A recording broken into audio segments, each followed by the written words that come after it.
105 বছর বেঁচে থাকা বিখ্যাত জাপানি চিকিৎসক ডক্টর শিগেকি হিনোহারা দীর্ঘ ও সুস্থ জীবনযাপনের জন্য কিছু বিশেষ পরামর্শ দিয়েছেন। তিনি বিশ্বাস করতেন যে একটি সক্রিয় জীবনধারা এবং সুষম খাদ্যাভ্যাস দীর্ঘায়ুর রহস্য। তিনি 2017 সালে 25শে জুলাই 105 বছর বয়সে মারা যান, কিন্তু তার জীবনধারার পরামর্শ সারা বিশ্বের মানুষকে অনুপ্রাণিত করে। জাপানের গড় আয়ু বিশ্বের সর্বোচ্চ দেশগুলির মধ্যে একটি এবং এটি মূলত তার ধারণার জন্য দায়ী। ডক্টর হিনোহারার মতে প্রথম পরামর্শ ছিল যতটা সম্ভব অবসর গ্রহণ বিলম্বিত করা।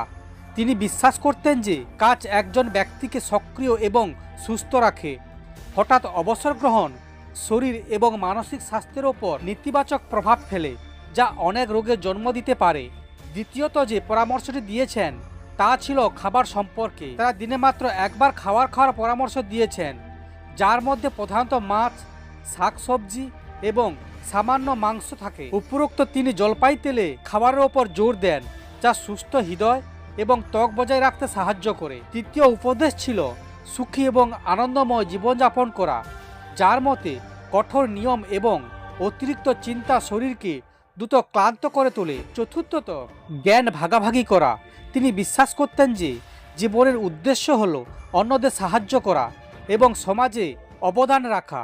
তিনি তার জীবনে দীর্ঘমেয়াদী পরিকল্পনা করেছিলেন এবং অন্যদেরও তা করতে অনুপ্রাণিত করেছিলেন। পঞ্চম উপদেশ ছিল ব্যক্তিগত সম্পদের প্রতি আসক্তি এড়িয়ে চলা।